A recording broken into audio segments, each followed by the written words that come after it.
आज है 3 दिसंबर 2025। चलिए शुरुआत करते हैं डेली हिंदी न्यूज़पेपर एनालिसिस की, धाना की, जिसके अंतर्गत हम लोग दैनिक जागरण का राष्ट्रीय संस्करण, अमर उजाला, हिंदुस्तान, जनसत्ता, बिजनेस स्टैंडर्ड आदि महत्वपूर्ण अखबारों से खबरों को देखते हैं जो कि परीक्षा की दृष्टि से महत्वपूर्ण होती हैं। आज का पहला आर्टिकल, अब सेवा तीर्थ के नाम से जाना जाएगा प्रधानमंत्री कार्यालय। केंद्र सरकार ने घोषणा की कि प्रधानमंत्री कार्यालय यानी पीएमओ को समाहित करने वाला नया परिसर अब सेवा तीर्थ के नाम से जाना जाएगा। अधिकारियों के अनुसार सेंट्रल विस्टा पुनर्विकास योजना के तहत तैयार हो रहा यह परिसर अपने अंतिम चरण में है और पहले एग्जीक्यूटिव एनक्लेव के नाम से जाना जाता था। सेवा तीर्थ के नए परिसर में पीएमओ के साथ कैबिनेट सचिवालय, राष्ट्रीय सुरक्षा परिषद सचिवालय और इंडिया हाउस भी शामिल होंगे, जहां विदेशी गणमान्य व्यक्तियों के साथ उच्च स्तरीय बैठक होगी। अधिकारियों का कहना है कि सेवा तीर्थ केवल एक प्रशासनिक ढांचा नहीं, बल्कि सेवा भाव और राष्ट्रीय प्राथमिकताओं को केंद्र में रखकर तैयार किया गया कार्यस्थल होगा। उन्होंने कहा कि शासन का विचार सत्ता से सेवा और अधिकार से जवाबदेही की ओर बढ़ रहा है। यह बदलाव सिर्फ संरचनात्मक नहीं बल्कि सांस्कृतिक और नैतिक भी है। तो छोटा बदलाव बड़ा संदेश। पहले राजपथ था, अब हो गया है कर्तव्य पथ। प्रधानमंत्री आवास था, लोक कल्याण मार्ग हो गया। केंद्रीय सचिवालय कर्तव्य भवन हुआ, राजभवन लोक भवन हुआ, पीएमओ हो गया सेवा तीर्थ। राजभवन अब कहे जाएंगे लोक भवन। केंद्रीय गृह मंत्रालय ने पिछले दिनों 8 राज्यों में राजभवनों का नाम बदलकर लोक भवन करने का निर्देश दिया है। मंत्रालय का कहना था कि राजभवन औपनिवेशिक मानसिकता को दर्शाता है, इसीलिए राज्यपालों और उपराज्यपालों के कार्यालयों को अब लोक भवन और लोक निवास के नाम से जाना जाएगा। बंगाल, तमिलनाडु, केरल, असम, उत्तराखंड, उड़ीसा, गुजरात और त्रिपुरा के राजभवन के नाम बदले गए हैं। वहीं दिल्ली और लद्दाख के उपराज्यपाल के निवास कार्यालय को अब लोक निवास कहा जाएगा, इससे पहले राजनिवास कहा जाता था। अगला आर्टिकल, भारत का लक्ष्य तकनीकी संघ Su-57 खरीदना। राष्ट्रपति व्लादिमीर पुतिन की गुरुवार को होने वाली भारत यात्रा से पहले दोनों देशों के विदेश, रक्षा और वाणिज्य मंत्रालयों के अधिकारी लगातार रणनीतिक चर्चा में जुटे हैं। 5 दिसंबर को होने वाले 23वें भारत रूस शिखर सम्मेलन में भारत का मुख्य जोर तेजी से बढ़ते व्यापार घाटे को घटाने पर होगा, जबकि रूस अत्याधुनिक लड़ाकू विमान सुखोई-57 और S-400 मिसाइल सिस्टम की नई खेप की बिक्री को प्राथमिकता देगा। अगला आर्टिकल, अप्रैल 2026 से फरवरी 2027 के बीच 2 चरणों में होगी जनगणना।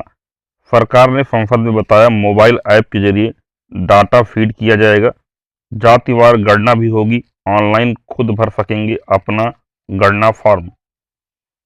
सरकार ने मंगलवार को लोकसभा में बताया कि देश में जनगणना का काम अप्रैल 2026 से फरवरी 2027 के बीच 2 चरणों में होगा। जनगणना का पहला चरण अप्रैल से सितंबर 2026 के दौरान होगा, जबकि दूसरा चरण फरवरी 2027 में पूरा कर लिया जाएगा। जनगणना में जातिवार गणना भी की जाएगी। इस संबंध में इस साल 30 अप्रैल को राजनीतिक मामलों की कैबिनेट कमेटी ने फैसला लिया था। आप जानते हैं 1931 के बाद पहली बार जनगणना के साथ जातिवार गणना भी कराई जाएगी। गृह राज्य मंत्री नित्यानंद राय ने कहा कि पहले चरण में मकान सूचीकरण और आवास गणना होगी, जबकि दूसरे चरण में जनसंख्या गणना कराई जाएगी। वहीं जनसंख्या गणना फरवरी 2027 में शुरू की जाएगी और 1 मार्च 2027 से पहले पूरा कर लिया जाएगा। बर्फीले इलाकों जैसे लद्दाख, जम्मू कश्मीर, हिमाचल प्रदेश, उत्तराखंड में गणना का काम सितंबर 2026 में कराया जाएगा और इसे 1 अक्टूबर 2026 से पहले पूरा कर लिया जाएगा। जनगणना के दौरान पूछे जाएंगे 30 प्रश्न। जनगणना में लगभग 30 प्रश्न पूछे जाएंगे, जिनमें घर की सुविधाएं, संपत्ति, शिक्षा, रोजगार, वैवाहिक स्थिति, धर्म और जाति जैसी जानकारी शामिल होगी। अगला आर्टिकल, पूरे देश में सरकार जल्द लॉन्च करेगी भारत टैक्सी ऐप।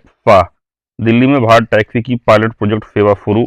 कैब और टैक्सी चालकों को मिलेगी निजी कंपनियों से आज़ादी। भारत सरकार देश के वाणिज्यिक वाहन चालकों को आर्थिक रूप से सशक्त और स्वतंत्र बनाने के लिए बड़ा कदम उठाने जा रही है।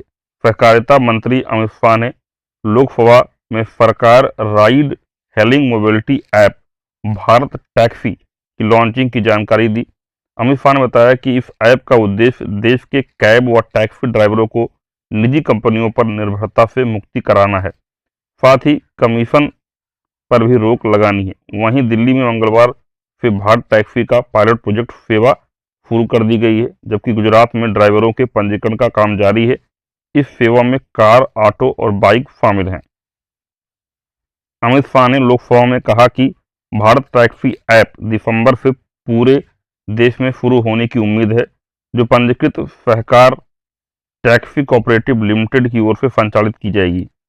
सहकार टैक्सी कोऑपरेटिव लिमिटेड के प्रवर्तक गुजरात सहकारी दुग्ध विपणन संघ, Amul, IFFCO, KRIBHCO, NAFED, NDDB, NCEL, NCDC और नाबार्ड हैं।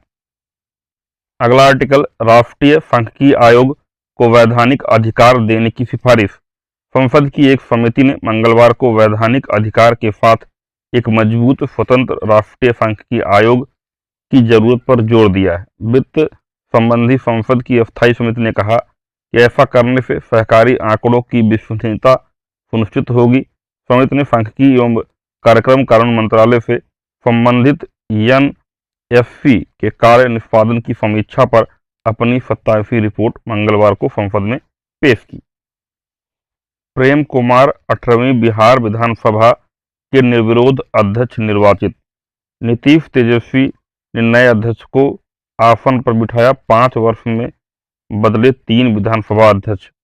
मंगलवार को मुख्यमंत्री नीतीश कुमार ने प्रेम कुमार से मिलकर उन्हें बधाई दी।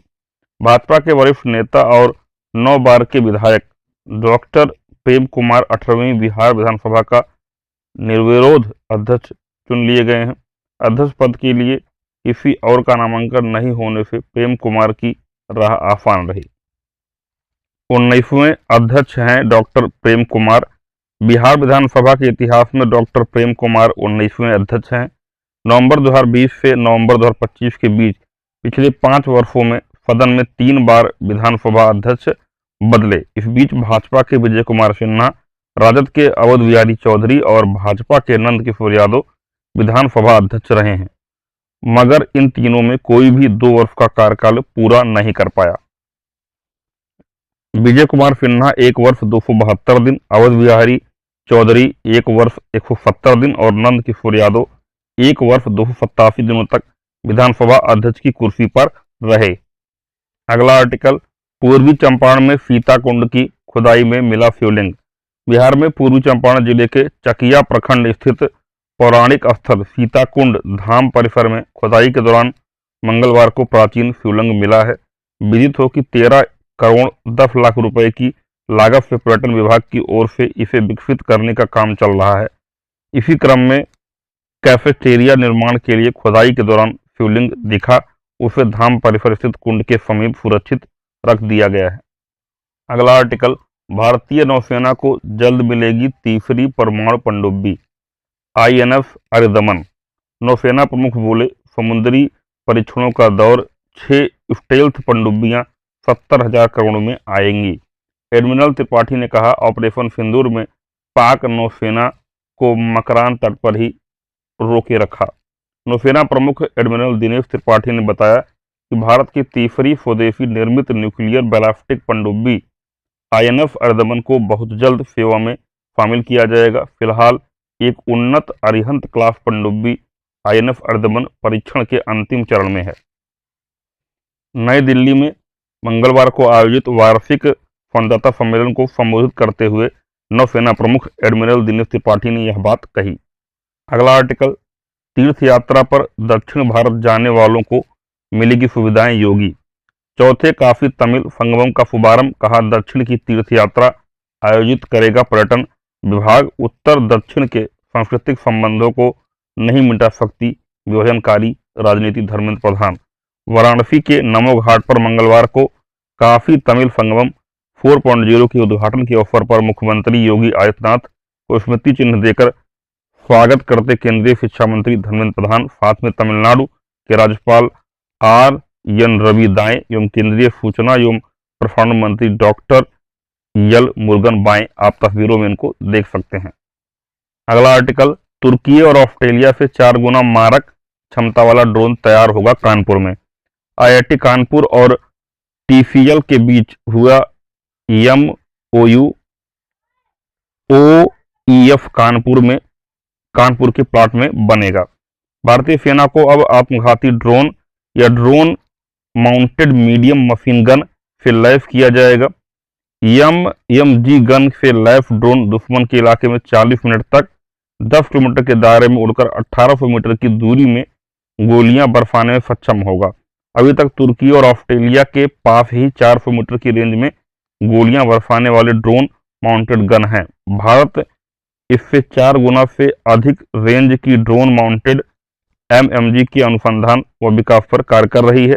कानपुर में बनने वाले ड्रोन सरहद पार दुश्मनों पर आत्मघाती हमला करने के साथ ही संकट में खुद को नष्ट करने में भी सक्षम होंगे।